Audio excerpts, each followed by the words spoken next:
Bonjour à tous. Effectivement, on va parler de mesures. On va revenir un petit peu sur le cadre de convergence CTV et Retail Média. On a vu que l'accostage était déjà là, hein. Il y a des annonces de partenariat qui ont été faites tout à l'heure. Trade Desk évoquait des investissements qui augmentent de plus de 62% sur la CTV. Donc voilà, l'ambition est là. C'est néanmoins deux milieux qui se découvrent, qui ont des cultures différentes, qui ont des vocabulaires et des stacks techniques différentes. Et il y a un vrai enjeu à définir un modèle d'évaluation de la performance commun. Je vais reprendre un terme qui a été employé par Thomas de VP tout à l'heure. C'est très enthousiasmant tout ce qui se passe, mais il faut mettre du réel derrière les ambitions. Et donc pour réfléchir ensemble, soulever un petit peu le capot et regarder comment est-ce qu'on peut aller au-delà de la simple mesure d'audience, je vais appeler par ordre alphabétique à me rejoindre Isabelle Bordry de Retency, Hidalgo d'Ambrosio d'ILEC, La Voix des Marques, Charlotte Jourdan du M Paris, Thibault Labarre d'Equimetrix et Marianne Schneider de Camino Retail.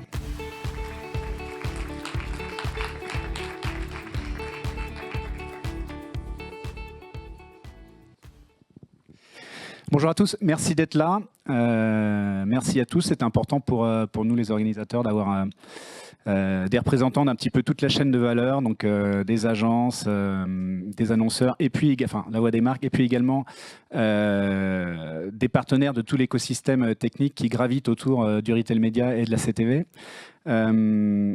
Ça fait un moment qu'on dit que la data est une mine d'or, il n'y a même plus besoin de le dire, tout le monde le sait. Dans le contexte de la CTV et du retail média, il s'agit de réconcilier deux mondes qui se découvrent, qui ont des cultures différentes, qui ont même des vocabulaires, enfin du vocabulaire différent. Et donc, voilà, il y a un vrai enjeu à travailler la convergence. Une première question pour vous, Isabelle, en tant que partenaire techno, de vos clients. Comment est-ce que vous voyez cette convergence et est-ce qu'au final, sa mise en place est une vraie complexité ou un écueil pour poser les bases d'une mesure de la performance? Oui, je pense qu'on est à un moment un peu clé, un moment de transformation pour tout l'univers de la mesure. Déjà, je ne sais pas si certains d'entre vous se souviennent, mais il y a quelques années, l'enjeu, c'était de savoir quel écran allait dominer, si c'était l'écran de la télé ou l'écran de l'ordinateur. Et en fait, on s'aperçoit aujourd'hui, et à la table ronde précédente, on parlait d'écrans même dans les stations-service, on a des écrans absolument partout. Je ne vais pas dire qu'on a un écran par usage, mais on a une immense fragmentation de l'accès à l'information. Ce qu'on n'imaginait pas du tout il y a 25 ans. C'est-à-dire que vraiment, on pensait qu'il y aurait un canal, c'était la convergence.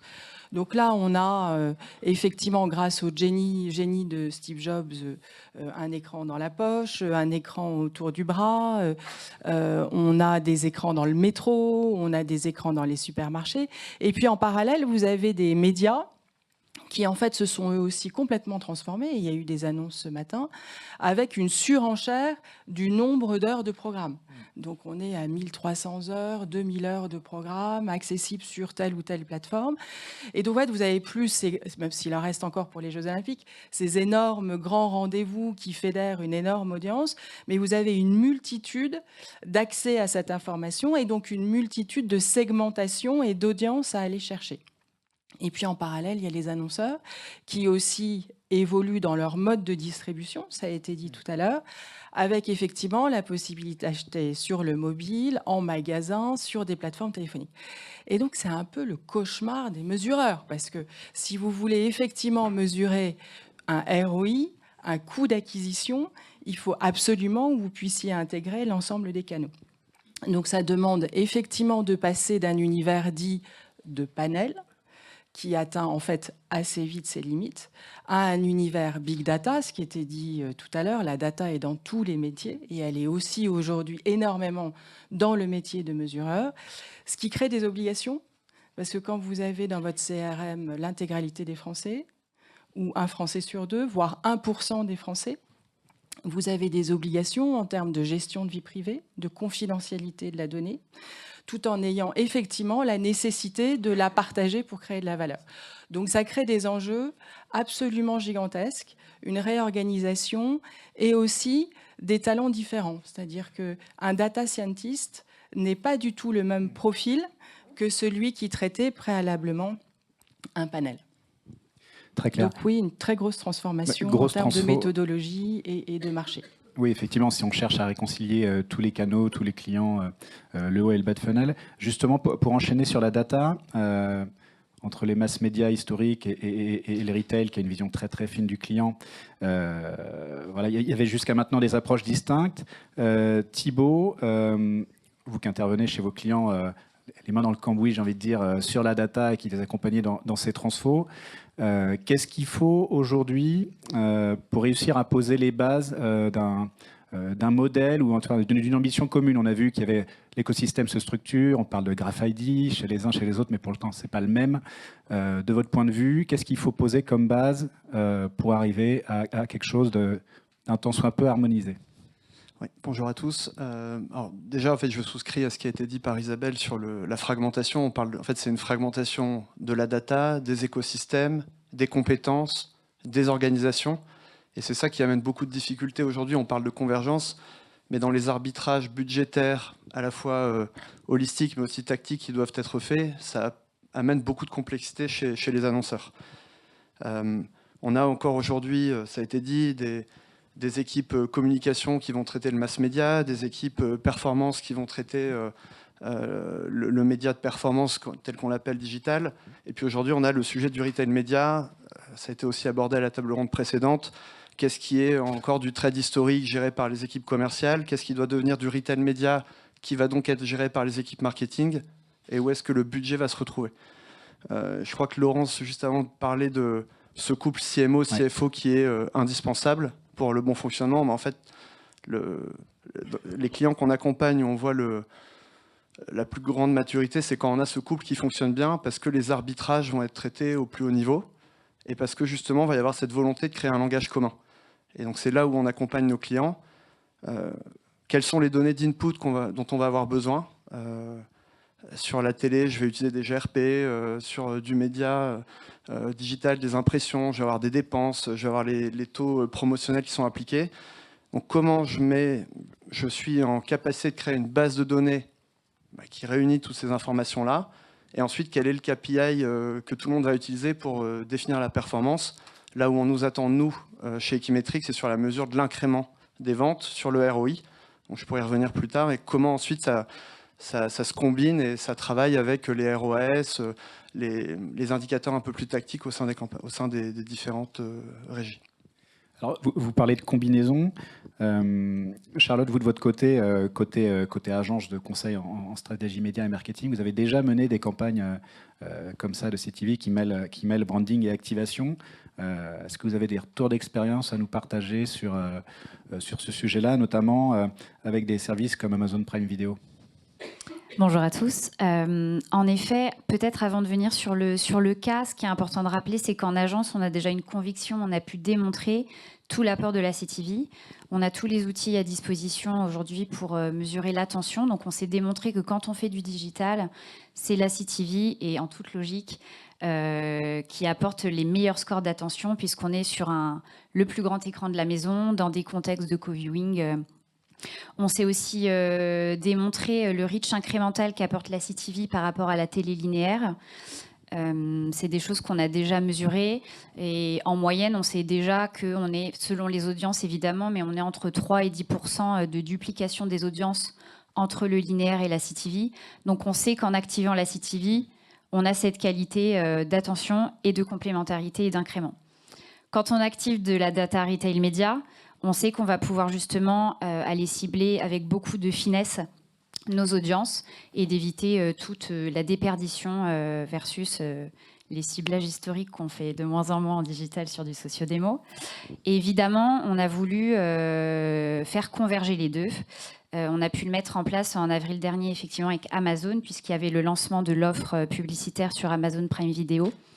Et aujourd'hui, c'est la plateforme qui nous permet justement de parler de convergence, puisque ça a été évoqué précédemment. On a tout dans une plateforme unique, à la fois la data de la marketplace qui nous permet le ciblage très granulaire, et cette plateforme Amazon Prime Video, sur laquelle on observe plus de 80% des impressions qui sont faites sur l'écran de la télé. Donc c'est quelque chose qu'on a pu mettre en place pour Mattel. Et on parle ici de performance. Donc nous, quand on active ce genre de campagne, ce qui va nous intéresser en tant qu'agence média Et l'annonceur, évidemment, c'est toute la mesure derrière. Donc, on a mis en place des brand lifts, puisqu'on était sur une campagne de branding pour le lancement du nouveau Scrabble. Donc, le brand lift était un peu incontournable pour démontrer l'impact qu'avait eu la campagne sur des items d'uplift, d'ad awareness et d'intention d'achat.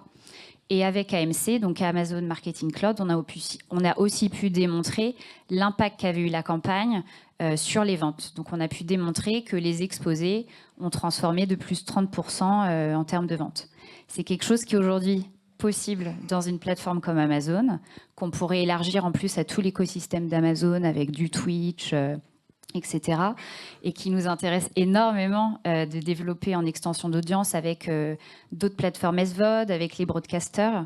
Et on attend beaucoup de voir notamment comment va se concrétiser une offre comme Unlimitail, justement, avec l'ensemble des broadcasters du marché, avec la promesse d'avoir une clé d'entrée qui est FreeWheel, une maîtrise du reach, de la répétition et justement un peu un effet miroir de ce qu'on a pu mettre en place avec Amazon avec d'autres data sur d'autres canaux. C'est effectivement des chiffres assez significatifs. On se dit que si tous les autres de l'écosystème travaillent à structurer une plateforme performante, il n'y a pas de raison qu'ils n'y arrivent pas. Si on parle de performance, forcément on parle de métriques et puis de l'organisation, des outils qui sont associés pour pouvoir exploiter tout ça. On se dit quand même qu'il va falloir un peu réinventer les choses dans ce monde hybride entre la télé connectée et le retail média. Marianne, est-ce que vous pourriez poser déjà un petit état des lieux de ces métriques, des modèles que vous utilisez chez vos clients et puis quelles seraient les premières étapes qu'il faudrait cranter pour justement harmoniser les choses entre la CTV et le retail média, même si c'est très ambitieux. C'est très ambitieux. Juste pour donner un petit peu de contexte, pour ceux qui ne connaissent pas Camino Retail, Camino Retail est une plateforme retail média que nous mettons à disposition des retailers pour monétiser leur inventaire on-site. Premier point. Aujourd'hui, la perception sur le on-site en retail média est très orientée, en tout cas les KPIs qui sont attendus sont très orientés performance, ce qui ne correspond pas forcément à une réalité puisque aujourd'hui on est capable de couvrir l'ensemble du funnel avec des solutions bas de funnel, du sponsor product, mais également haut de funnel avec du display et de la vidéo.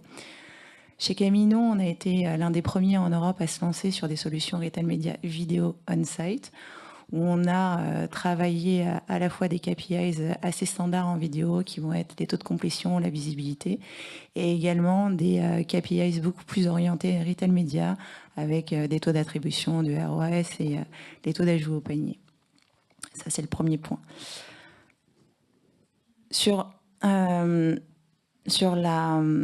Nous, en tant que plateforme d'activation, ce qu'on permet à nos retailers, c'est de pouvoir adapter les reports en fonction des besoins des annonceurs.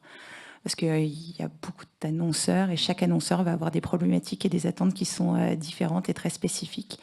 Donc, en tant que plateforme agnostique, ce qu'on fait, c'est qu'on met à disposition plein de reporting on the shelf et on leur permet, en fonction des besoins des annonceurs et des agences, de sortir le report qui leur semble être le plus pertinent. Il n'y a pas une réponse, il y a plusieurs réponses en fonction des attentes du marché. Et donc reporting le plus pertinent, évidemment, même chez l'annonceur, en fonction de la direction qui souhaite justement prendre du recul sur la performance de ces opérations hybrides. Ça pourrait être la direction commerciale, ça peut être la direction marketing. C'est un point qui est important. Tout à l'heure, Florent évoquait côté mousquetaire l'évolution des discussions qui incluent progressivement la direction marketing. De votre côté, Hidalgo, du point de vue des marques, quels sont les ajustements qui doivent avoir lieu du côté des annonceurs, d'un point de vue orga, d'un point de vue mindset et d'un point de vue mesure de la performance pour poser quelque chose de cohérent? Oui, merci beaucoup. Déjà, merci beaucoup de me permettre de faire partie de cette table ronde. Donc, pour situer l'ILEC, parce que je pense que peu connaissent l'ILEC dans l'audience d'aujourd'hui, nous sommes l'association des marques de grande consommation. Donc, nous assemblons 108 fabricants des marques de grande consommation. Et donc, il y a des grands groupes comme Coca-Cola qu'on a vu tout à l'heure, ou des grandes marques françaises comme celle de la Martiniquaise, pareil, qu'on a vu tout à l'heure. Donc, à la demande donc, de nos adhérents, nous nous sommes penchés effectivement sur les sujets de excusez-moi, de la mesure.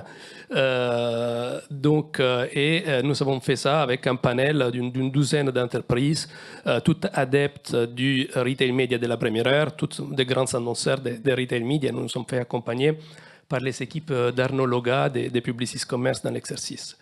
Donc, la question que nous nous sommes posée, comment mesurer donc, la performance? Est-ce qu'il y a des mesures à prioriser par rapport à d'autres? Donc nous avons commencé à faire un audit, en fait, tout simplement, de ce qui était proposé en termes de mesures par les différentes régies. Comme les groupes, la table ronde précédente l'a dit, les régies ont fait un excellent boulot parce qu'on a recensé plus que 50 KPI des mesures, rien que sur les 8 régies principales ici en France, ce qui est très bien.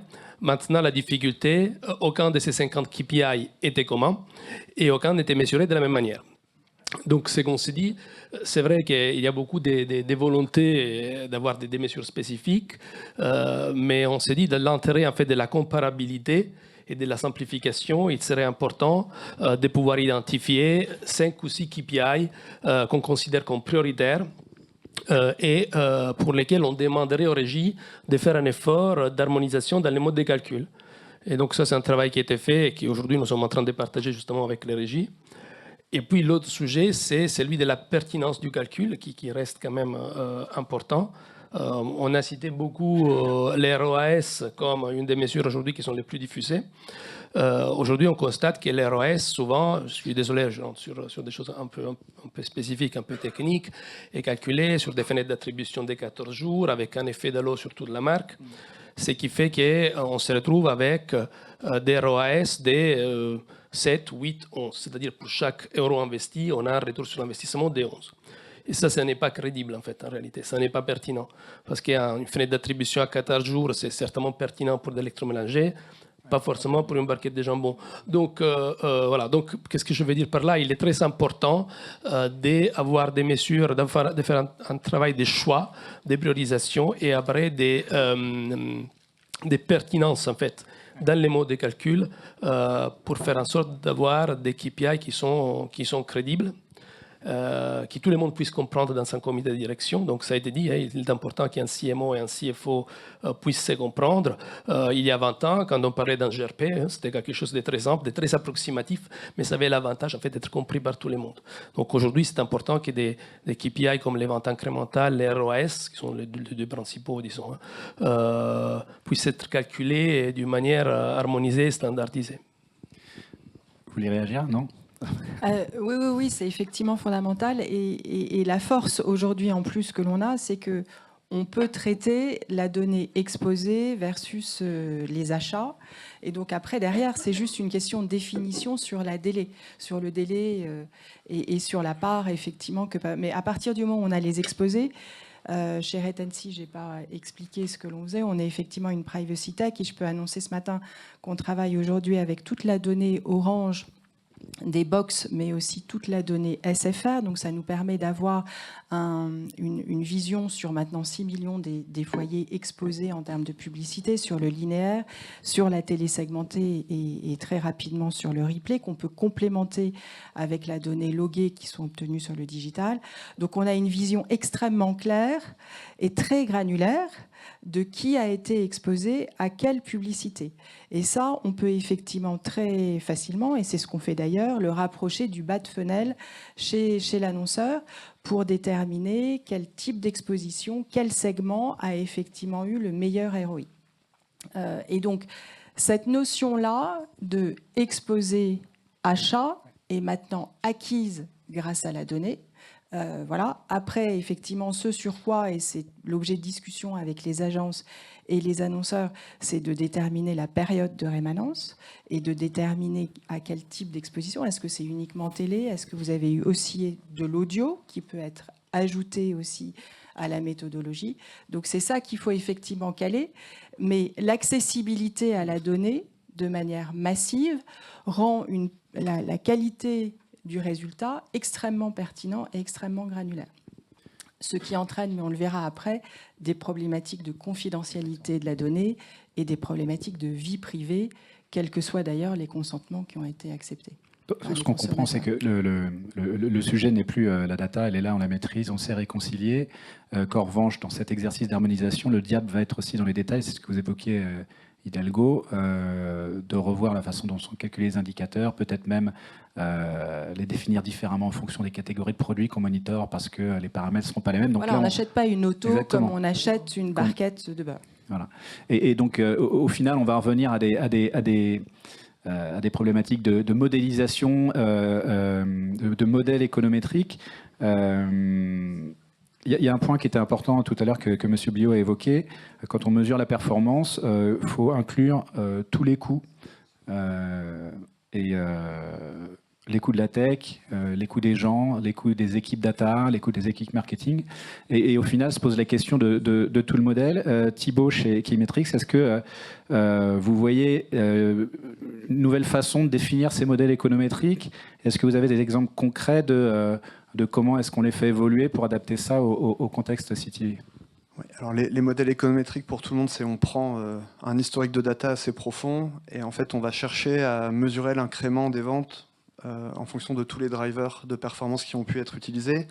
Et on essaie vraiment d'avoir cette mesure holistique où on peut vraiment comprendre les effets de halo, cannibalisation, synergie entre les différentes actions qui sont menées. Donc le principe fondamental des modèles n'a pas changé. Ce qui change, c'est la masse de données et la capacité à être plus granulaire. Et donc on va pouvoir, en fait, et aussi les puissances de calcul, qui vont faire en sorte que, plutôt que de travailler sur un modèle économétrique global, on va pouvoir le travailler sur des segments de clients. On va pouvoir le travailler sur les différents canaux de distribution. On va pouvoir aussi le croiser avec les estimations de lifetime value des consommateurs en fonction des premières données comportementales. Et donc, en fait, ce croisement entre un modèle économétrique qui a fait ses preuves pour apporter une mesure holistique et les données plus granulaires qui vont permettre, in fine, à la fois de travailler sur les arbitrages très stratégiques. Comment je fais en sorte que ma campagne d'activation soit la meilleure au global, entre CTV, retail média, mass média, digital perf, etc. Et puis ensuite, au sein de chaque canal de distribution, en fonction de mes priorités de segments et de consommateurs que je cible, comment je suis aussi plus tactique. Et le MMM, donc les modèles économétriques, MMM, Marketing Mix Modeling, pour nous, c'est à la convergence de ça, c'est ce qui unifie un petit peu les mesures, parce qu'on parle d'un incrémental qui est comparable à travers les canaux, à travers les drivers de performance. En France, on est quand même aujourd'hui au début de cette transition vers CTV Retail Media par rapport à des marchés anglo-saxons. Nous, on accompagne beaucoup d'acteurs sur le secteur de la beauté, de la grande conso, du retail aux États-Unis et en Angleterre. On voit déjà énormément d'optimisations qui ont été faites sur ces convergences entre retail media et CTV. La CTV, effectivement, avec des ROI qui sont plutôt bons, plutôt en boom ces derniers mois, ces dernières années. Et en fait, encore une fois, ce qui fait la force d'un plan, c'est quand on travaille la synergie. Et donc, dès que on a de la complémentarité entre les médias qui sont joués, c'est là où on aura les actions les plus efficaces au global. Très clair. Isabelle, vous l'avez un peu évoqué. Derrière tout ça, il y a, pour modéliser des sujets techniques et des précautions à prendre quand on manipule la donnée, des enjeux réglementaires et de confidentialité, j'imagine. Oui, parce que quand on gère 20 000 panélistes, c'est pas du tout la même chose que ce que j'évoquais tout à l'heure, un CRM qui a en fait les usages de l'ensemble des Français, un Français sur deux, voire 1% des Français. Et à partir du moment où vous faites une mesure de performance, vous allez au-delà de la mesure d'audience, donc vous faites forcément des corrélations entre des bases de données qui sont issues de silos et collectées dans des univers extrêmement différents. Quand vous donnez votre consentement à votre épicier préféré, vous imaginez pas forcément que la donnée va être comparée avec une agence de voyage. Lorsque vous donnez votre consentement à votre agence de voyage, vous imaginez pas que votre donnée peut être comparée avec quelqu'un dans un secteur totalement différent. Or, aujourd'hui, ce qui est fortement utilisé dans le traitement de la donnée, c'est la pseudo-anonymisation. Et la pseudo-anonymisation, c'est exactement comme si vous manipuliez de la donnée en clair. Donc en réalité, à partir du moment où vous faites une corrélation entre deux bases de données pseudo-anonymisées, vous avez deux issues. La première, c'est que c'est absolument pas confidentiel en termes business. C'est-à-dire que votre partenaire va de facto déterminer quelles sont la partie de la base qui est aussi dans la sienne ou pas. Donc il y a un problème de confidentialité business. Et puis il y a un problème de, j'allais dire, quels que soient les consentements, de respect de la vie privée de vos consommateurs. C'est-à-dire que tout d'un coup, quand vous allez comparer deux bases de données dans des silos très différents, vous allez avoir des pans de vie privée qui vont vous apparaître, qui sont effectivement intéressants, parce que ça crée des usages. Et donc il faut manipuler ces données, ces monceaux de données avec beaucoup de précautions. Et c'est pour ça qu'on a mis en place depuis maintenant 7 ans des outils chez Retency d'anonymisation de la donnée qui permettent non seulement de protéger effectivement le consommateur et sa vie privée, mais qui font en même temps, pour reprendre un peu une expression consacrée, qui donne en même temps la possibilité d'obtenir des indicateurs. Donc on arrive par exemple à déterminer de manière extrêmement granulaire le ROI d'un décrochage en CTV sur une région pour un énergicien, par exemple, c'est ça qui revient en tête, qui avait derrière des objectifs de questionnaire, donc qui avait rempli 200 questionnaires. Et donc on arrive à déterminer le ROI, le nombre de personnes qui ont été exposées, les uplifts et qui ont rempli le questionnaire de manière extrêmement granulaire et de déterminer le coût d'acquisition qui peut varier du simple au double d'ailleurs par rapport aux cibles qui ont été préalablement travaillées. Mais tout en préservant la vie privée des uns et des autres, et à aucun moment on ne saura si c'est vous ou si c'est moi, mais on aura en fait un profil un peu comme un portrait chinois qui peut ensuite être travaillé sur tous les autres supports exactement comme on travaille les lookalikes. Donc aujourd'hui, on arrive à proposer une extrêmement forte granularité du fait des volumes de données traitées, tout en préservant la confidentialité des bases et la vie privée des individus. Pour tuer le buzzword tout de suite, peut-être pour vous, Thibaut et Isabelle, est-ce qu'il y a de l'IA là-dedans? Est-ce que vous mettez un peu d'IA? Est-ce que c'est un argument de vente pour vos clients? Est-ce que ça marche vraiment? Alors déjà, juste pour clôturer, je pense que c'est très important de se dire qu'on n'a pas besoin d'être Big Brother pour être pertinent en marketing. Ça, je pense que c'est vraiment très important pour tous et très important pour les marques, surtout en RSE, etc. etc. L'IA, le propre de l'IA, c'est de faire des corrélations.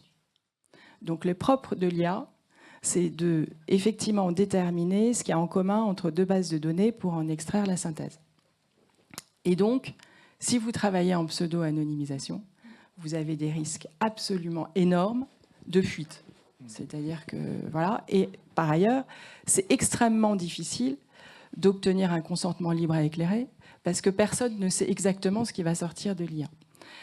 Et donc, on est aujourd'hui, il y a une discussion en cours, j'imagine que certains d'entre vous l'ont suivi avec les équipes de la CNIL, il y a une consultation publique sur le sujet. Et aujourd'hui, on travaille avec eux pour déterminer à partir de quand une donnée devient effectivement personnelle et quels sont les risques d'utilisation des IA pour des bases de données structurées.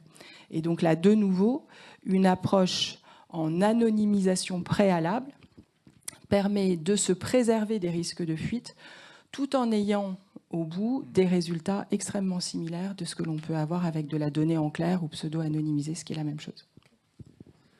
Donc, chez Equimetrix, on se définit comme un cabinet en data et IA. Après, IA, c'est un grand mot.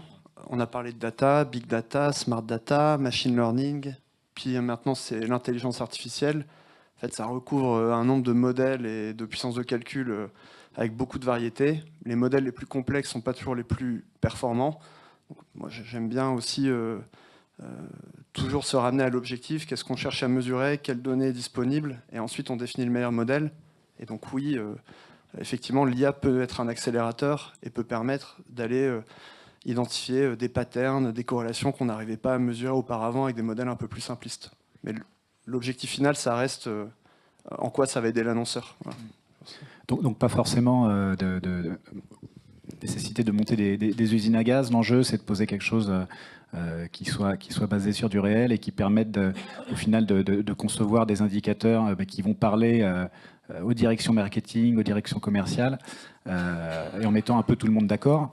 Marianne, est-ce que pour justement bien définir ces KPI? Est-ce qu'il n'y a pas un prérequis chez tous les acteurs qui souhaitent bosser comme ça sur la donnée de leurs clients, qui est de bien connaître leur conso pour leur permettre d'avoir justement pas juste une évaluation tactique de la performance des campagnes, mais une valorisation à long terme de la valeur de chaque client?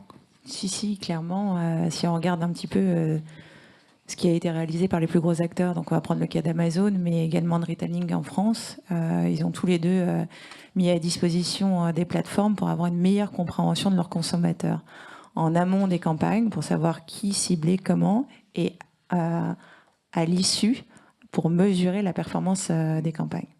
Donc ça me semble être la base. Aujourd'hui, on parle souvent de data pour la partie targeting et on oublie de rappeler aussi l'intérêt et le besoin en amont de bien connaître son consommateur pour être capable d'effectuer un ciblage qui soit pertinent et performant.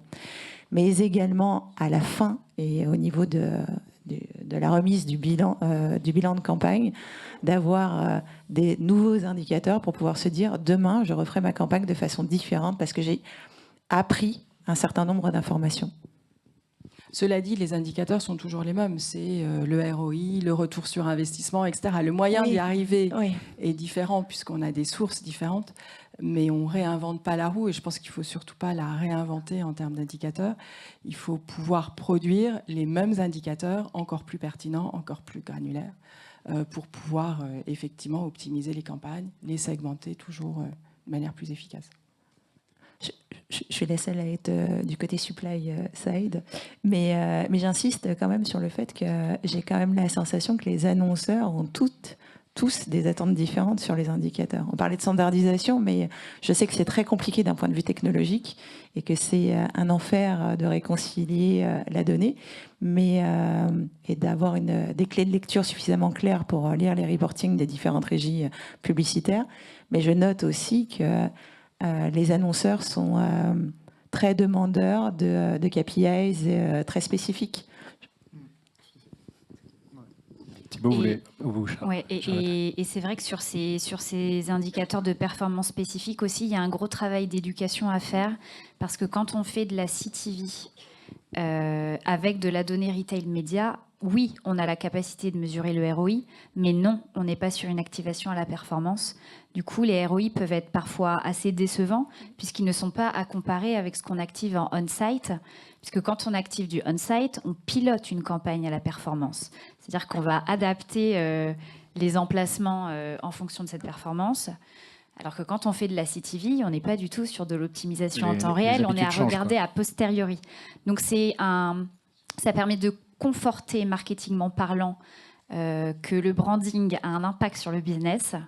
Mais c'est important d'accompagner les annonceurs sur le fait qu'on n'est pas sur un pilotage en temps réel. Et ça, c'est quand même la nuance aussi. C'est vrai qu'aujourd'hui, on a tendance à avoir des demandes de travail full funnel, de manière à faire du branding qui a un impact direct sur la perf. Et je pense qu'il faut faire la différence entre la mesure et l'optimisation, qui sont deux choses différentes. Je suis totalement d'accord sur le côté temps réel où on n'y arrivera pas. Mais en revanche, on a des campagnes qu'on va dire de branding ou des activations branding qui ont des ROI en termes de performance où on voit des résultats très forts et parfois meilleurs que des campagnes qui étaient censées faire de la perf en direct. Et c'est là où, encore une fois, le MMM, qui est plus lourd à mettre en place, etc., mais permet quand même d'avoir ce point de comparaison sur la mesure de perf.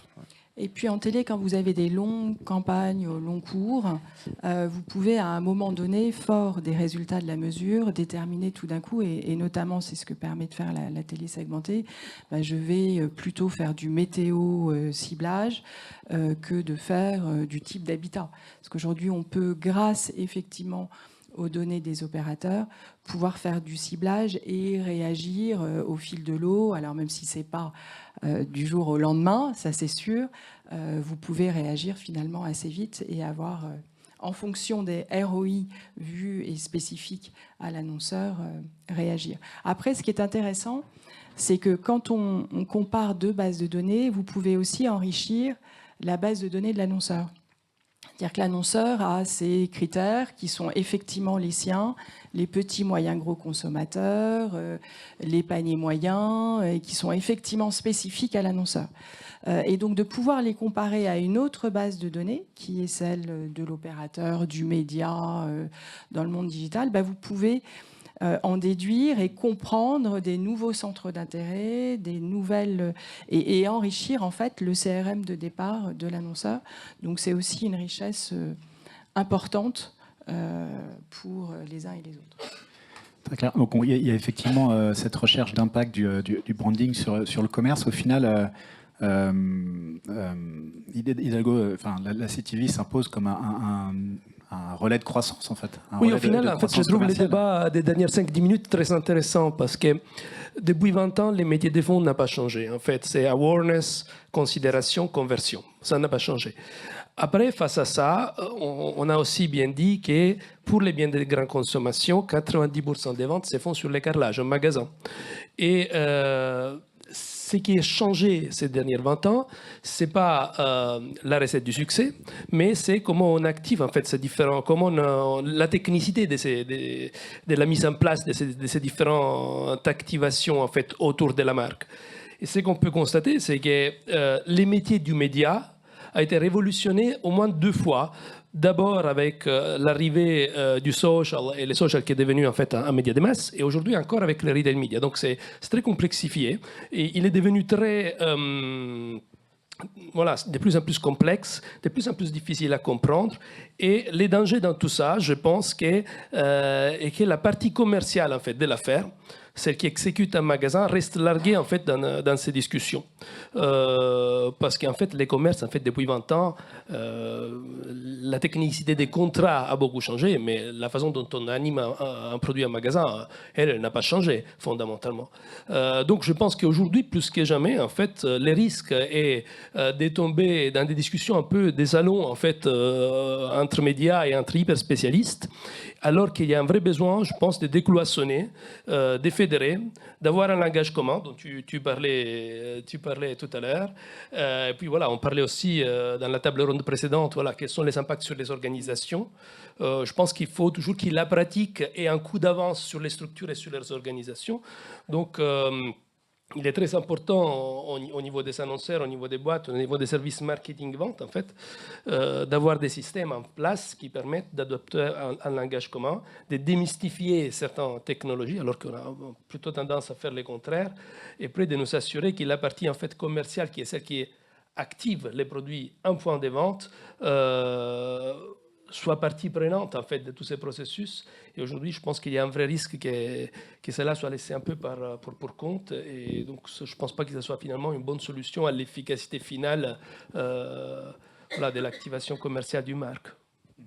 Donc ça veut dire que dans les réflexions que vous portez avec vos marques, c'est quelque chose que vous pourriez adresser un peu comme vous avez adressé le sujet Il y a une très grande demande autour de l'organisation, de comment on s'organise, quelles sont les bonnes façons en fait, de travailler entre marketing et commercial dans ces nouveaux mondes sur lesquels, à nouveau, je pense que les médias ont pris un énorme coup d'avance et en tout cas est devenu un métier beaucoup plus technique et différent, alors que les métiers du commerce et du point de vente restaient un peu, plus traditionnels dans son approche. Alors que ça change maintenant, parce qu'on voit avec la digitalisation des catalogues, voilà, on commence effectivement à avoir une digitalisation des métiers plus des ventes. Et je pense que c'est un énorme chantier en fait, qui s'ouvre sur cette partie de l'organisation. Et puis ce qui est aussi formidable, c'est qu'il y a alors là pour le coup une convergence entre le retail et le média, le retail devenant aussi un peu média. Absolument. Et donc c'est aussi une transformation importante sur le marché. Et je pense très riche pour les annonceurs. Totalement, ouais. On a beaucoup parlé de gros groupes, de gros annonceurs, de grosses plateformes. Et à la table ronde précédente, on a évoqué aussi les TPE, les PME, qui n'ont peut-être pas ni les assets techno, ni les équipes marketing, ni les budgets pour tester, rentrer dans ces démarches de test and learn. Est-ce qu'il n'y a pas, Charlotte, un nouveau rôle à jouer pour les agences, d'être en capacité de proposer clé en main pour ce segment des PME, TPE, un accompagnement, une proposition de valeur qui leur permette d'avoir justement à moindre coût des campagnes CTV, de s'y mettre et d'avoir de la visibilité sur la performance de leur investissement, parce que pour ces entreprises-là, chaque euro compte, quoi. Alors, je ne dirais pas à moindre coût, puisque la CTV et la data retail, ça coûte cher. Oui, ça coûte cher. En revanche, pour tout l'aspect de connaissance client, c'est hyper intéressant. C'est ce qu'évoquait justement Marianne précédemment. Finalement, c'est à la fois valable pour les petites entreprises, les moyennes entreprises, mais aussi pour les grands groupes, puisque tous les grands groupes ne sont pas structurés, on l'évoquait précédemment avec The Trade Desk, avec de la first party data qui soit solide, activable, segmentée. Certains groupes ont quand même beaucoup de retard sur le sujet et ont encore besoin d'accompagnement. Et avoir accès justement à la data des retailers, c'est quelque chose qui vient compléter ce qu'on fait déjà en agence. On se base beaucoup sur de la donnée déclarative pour connaître nos audiences avec des sources comme TGI ou Global Web Index. On complète déjà beaucoup avec de la donnée comportementale, mais quand on est dans des démarches de remettre le shopper au centre de nos activations, ça a beaucoup de sens de travailler avec les retailers là-dessus. Et c'est très intéressant, par exemple, de travailler, pour n'en nommer qu'un, parce que c'est celui qui me vient, mais ça peut être le cas avec beaucoup, mais de travailler avec un Values qui justement a cette convergence de data où on peut créer des personas qui vont à la fois combiner des acheteurs Leroy Merlin, Decathlon et Auchan. C'est une richesse immense qui nous permet justement d'avoir derrière une audience qui soit adressable. Pendant longtemps, les agences médias, elles avaient leur persona qui était fait avec TGI et derrière les activations qui étaient faites en médias. Heureusement, ça a beaucoup évolué et tout l'enjeu, c'est que les personas et ces audiences à forte valeur business qu'on identifie, elles puissent être directement activables en médias. Et ça, c'est la vraie promesse et la vraie valeur justement de la donnée retail. Voilà, et après, il faut mesurer leur performance en magasin, sur le site web, sur les plateformes téléphoniques. Pour justifier le coût du CPM, parce qu'on a un coût data plus média. La CTV, on est dans des écrins, on est dans des super contextes, on a une data hyper riche. Ça a un coût. Et la mesure, il n'y a que ça pour démontrer l'intérêt de cette activation. Alors justement, si on se projette dans un monde parfait où on a réussi à définir une norme de mesure de la performance et que tout le monde est aligné, qu'est-ce que cette mesure de la performance, au-delà de la performance commerciale, peut permettre à chaque annonceur d'apprendre sur ses consos et comment est-ce qu'on la leverage pour justement ajuster ces campagnes-là? C'est une question un peu adressée à la volée. Qu'est-ce qu'on en retire? Voilà, on fait des campagnes qui marchent bien. Comment est-ce qu'on met en place une boucle de retour pour ajuster et enrichir la connaissance conso dont tu parlais, Marianne, tout à l'heure? Après, je pense que c'est pour l'efficacité. C'est s'assurer que chaque euro investi est absolument efficace. Ça, c'est une première chose. Et puis après, il y a une responsabilité aussi, je pense, de faire des investissements ciblés qui, en termes de traitement de la donnée, soient hyper efficaces pour éviter de consommer trop de machines, etc. Donc, c'est cette notion-là de nécessité, face à ces bases de données massives, d'en retirer de manière raisonnable le meilleur pour être plus efficace. Oui, même vis-à-vis du consommateur, ça évite une répétition qui n'a absolument aucun sens. Donc avoir une vision holistique. C'est un enjeu d'expérience aussi, oui, derrière. Exactement. Aussi un enjeu d'expérience pour le consommateur. Que ce soit pour des annonceurs endémiques, qu'on évoque beaucoup, ou non endémiques, ça a été abordé par Publicis sur la table ronde précédente. Et il y a des vrais protocoles de mesure à monter pour les annonceurs non endémiques. Parce que démontrer un brand lift sur de l'ad awareness ou de l'intention, que ce soit de l'achat, de la souscription de lead, c'est quelque chose qui est assez facile à démontrer, mais il faut vraiment rentrer dans des protocoles d'A/B test de si j'avais utilisé cette data, quel serait le résultat, versus la data retail qui m'a probablement coûté plus cher, quel est le résultat? Par rapport à mon propre CRM et l'impact que j'ai sur mes ventes. Très bien. Merci à tous les cinq. Je vais me risquer une rapide conclusion en synthèse sur la mesure de la performance. Encore beaucoup d'hétérogénéité sur les KPI à suivre, qui sont pourtant là. Pas forcément besoin de les révolutionner non plus, mais plutôt de s'aligner, et on n'y est pas encore, sur une façon de les calculer, Le diable étant dans les détails, pourquoi pas en étant très spécifique en fonction des catégories de produits qui sont animés. Et puis des modèles à éprouver qui permettent d'affiner les ciblages, les segmentations et d'avoir justement cette boucle de retour pour que tout le monde progresse, que les budgets soient mieux dépensés. Est-ce que j'ai oublié quelque chose? Non, c'est bon. Et décloisonner, je pense. Et oui, bien sûr, bien sûr. Ouais. Non, mais il y a une grosse dimension organisation, outils aussi derrière, qui a travaillé chez tous les acteurs de l'écosystème pour justement fluidifier les échanges, aligner sur les objectifs. Voilà. Et je réinsiste sur la responsabilité par rapport aux consommateurs Évidemment. et à l'utilisation de leurs données. C'est clé pour tous, je pense. Merci à tous les 5. Merci. Merci.